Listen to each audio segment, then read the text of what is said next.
கர்த்தராகிய இயேசு கிறிஸ்துவின் வல்லமையுள்ள நாமத்தினாலே உங்களுக்கு நான் வாழ்த்துக்களை தெரிவிக்கிறேன். எனக்கு அன்பான தெய்வ பிள்ளை, இன்றைக்கு சபையில் விழுந்து கொண்டிருக்கிறது. தேவன் எதிர்பார்த்து தான் அந்த மகிமையான காரியத்தை இன்றைக்கு சபைக்குள்ளே பார்க்க முடியவில்லை. ஆட்டங்களும் பாட்டங்களும் எங்கு பார்த்தாலும் நிறைந்திருக்கிறபடினாலே தேவனுடைய மகிமை வெளிப்படவில்லை. உண்மையான தேவனுடைய மகிமையை பெற்றுக்கொள்ள வேண்டுமானால் நமக்கு கர்த்தர் கொடுத்திருக்க மிக முக்கியமான சாவி ஜெபம். இந்த ஜெபத்தை தான் கர்த்தர் எதிர்பார்க்கிறார். ஜெபிக்கிறவன் ஜெயம் எடுப்பான். வேதம் சொல்லி ஜெயிக்கிறவன் ஜெபத்திலே நிறைத்திருக்க வேண்டும். பாவத்தின் மேல் ஜெயம் எடுத்தவன் அசுத்தத்தின் மேல் ஜெயம் எடுத்தவனாக இருக்க வேண்டும். ஜெபம் ஒரு மனுஷனுடைய வாழ்க்கை மாற்றி அமைக்கும். எப்ப வேண்டுமானாலும் எந்த சூழ்நிலையிலும் கடினமான உள்ளத்தை கூட மாற்றுவது ஜெபம். அசைக்கக்கூடிய ஒரே நம்பிக்கை அதுதான். ஆகவேதான் கர்த்தர் சபைக்கு கொடுத்திருக்க மிக முக்கியமான ஒரு சாவி ஜெபம். வாசிப்போமானால் லூக்கா எழுதின சுவிசேஷம் 18ஆம் அதிகாரம் முதல் வசனத்தை வாசித்தோமானால், சோர்ந்து போகாமல் எப்பொழுதும் ஜெபம் பண்ண வேண்டும் என்பதை குறித்து சொன்னார். சோர்ந்து போகாமல் ஜெபிக்கிற அனுபவம். எனக்கு அன்பான தெய்வ பிள்ளையே, ஜெபத்திலே நம்ம கர்த்தர் வைத்திருக்கிற காரியம் என்ன? நாம் ஜெபிக்க வேண்டும் என்று கர்த்தருடைய ஆவியானவர் ஏவுகிறார். ஜெபிக்க வேண்டும், சபை ஜெபிக்க வேண்டும், ஜெபிக்க வேண்டும். ஆதிகால அப்போஸ்தலர் ஊழியங்கள் வளர்ந்ததுக்கு காரணமே ஜெபம். பல மணி நேரங்கள் காத்திருந்து ஜெபித்தார்கள். அந்த ஜெபத்தின் விளைவாக ஆத்துமாக்கள் கொள்ளைகளாக கூடுதலாக பெரிய தொகையாக கர்த்தர் கொண்டு வந்தார். தேவனுடைய பிள்ளை, நம்முடைய சபையிலே ஜெபிக்கிற அனுபவம் இல்லாதபடினால்தான் நம்முடைய வாழ்க்கையிலே தோல்வி, நம்முடைய சபையிலே தோல்வி, நம்முடைய வேலை ஸ்தலத்திலே தோல்வி, நம்முடைய பிசினஸ்ல ஒரு தோல்வி.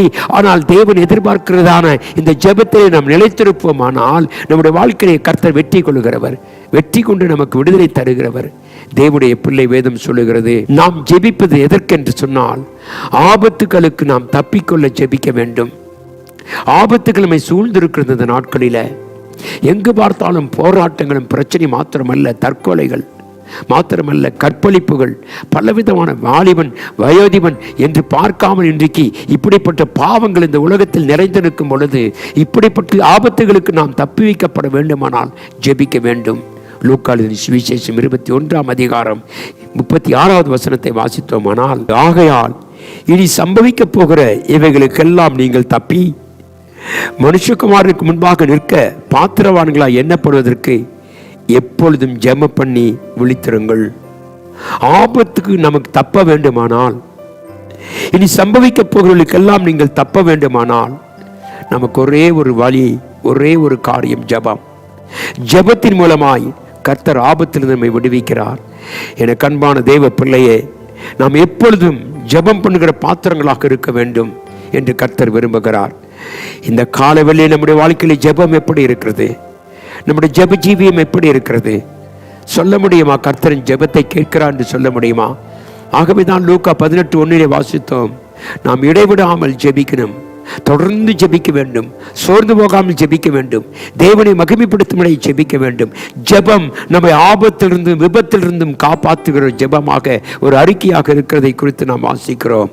தேவனுடைய பிள்ளையே, நம்முடைய ஆண்டவராகிய தேவன் நம்மை ஆபத்துக்கு மாத்திரமல்ல, நம்மை ஆசீர்வதிப்பதற்கும் நாம் ஜெபிக்க வேண்டும். ஜெபம்தான் மிக முக்கியமான இன்றியமையாத ஒன்றாக இருக்கிறபடினாலே விசுவாசிகளாகிய நாம், தேவனை அறிந்திருக்கிற நாம் இன்றைக்கு சொல்ல வேண்டும், ஐயா ஜெபிக்கிற ஆவி எங்கள் மேல் ஊற்றுங்க, ஜெப ஆவி எங்கள் மேல் ஊற்றுங்க என்று சொல்லி கேட்க வேண்டும். ஏனென்றால் ஜெபிக்கிறவனுக்கு கர்த்தர் ஜெயத்தை கொடுக்கிறார். ஆகவே தேவனுடைய பிள்ளை, ஜெயம் எடுத்தோமானால் இந்த உலகத்தில் நாம் வெற்றியாய் வாழ முடியும். ஏனென்றால் ஜெயத்தை தடுக்கிறவன் சாத்தான், ஜெயத்துக்கு எதிராய் போராடுகிறவன் சாத்தான். ஆனால் பயப்படாதே, உன் ஜெபம் வெற்றியை கொண்டு வரும். இடைவிடாமல் ஜெபிப்போம், சோர்ந்து போகாமல் ஜெபிப்போம், விழித்திருந்து ஜெபிப்போம். தேவன் ஜெபத்துக்கு முதலிடத்தை கொடுக்கிற மக்களுக்கு கர்த்தர் கிருபை செய்கிறார். ஜெபமே ஜெயம் என்று சொல்லுவோம். ஆதிகால திருச்சபை ஜெபித்ததுனாலே திருச்சபையிலே தேவனுடைய அபிஷேகம் ஊற்றப்பட்டது, அற்புத அடையாளங்கள் நடந்தது, தேவனுடைய வல்லமை காணப்பட்டது, சபை மக்கள் அலறி எழும்பினார்கள். என்றால் அக்கினி சபைக்குள்ளே வரும் பொழுது தேவனுடைய ஜனம் விழித்திருக்கிறவர்களாக காணப்படும் கர்த்தர் விரும்பினார். எனக்கு அன்பான தேவப்பிள்ளை, இன்றைக்கும் ஜெப வாழ்க்கை எப்படி இருக்கிறது? இந்த செய்தியை கேட்டுக்கொண்டிருக்கேன் அருமையான தேவப்பிள்ளையே, இன்னைக்கு நாம் பார்க்கிறோம் இந்த செய்தியின் தலைப்பு ஜெபம். ஒரு மனிதன் ஜெபிக்க கற்றுக்கொள்ள வேண்டும் தெய்வ சமூகத்தில். கர்த்தர் நம்மை ஆசீர்வதித்து மகிமைப்படுத்துவாராக. கண்களை மூடி ஜெபிப்போம். கிருபையுள்ள நல்ல தெய்வமே, கர்த்தாவை எங்களுக்கு ஒரு ஜெப ஆவி ஊற்றுங்க. எங்கள் சபைக்கு, எங்கள் குடும்பத்தில், எங்கள் வேலை ஸ்தலத்தில் ஒரு ஜெப ஆவி நிறைந்தவர்களாக இருப்பது வச்சும் ஆபத்துக்கு விபத்துகளுக்கு கர்த்தாவை இந்த உலகத்தில் காணப்படுகிற சகல பொல்லாத போராட்டங்களுக்கு நாங்கள் விலகி ஜீவிக்க எங்களுக்கு ஜெப ஆவி எங்கள் மேல் ஊற்றும். நீர் எங்களை ஆசீர்வதியும் மகிமைப்படுத்தும் ஐயா. புதிய கிருபைகளை தாரும் மகிமைப்படுத்தும். எங்கள் ஜெப ஆவியை எங்கள் மேல் ஊற்றி நாங்கள் உம்மை கனப்படுத்த துதிக்க உதவி செய்ய முடியாது. இயேசுவின் நாமத்தில் ஜெபிக்கிறேன் என்பின் நல்ல பிதாவே, ஆமென். கர்த்தர் நம் அனைவரோடும் இருப்பாராக. ஆமென்.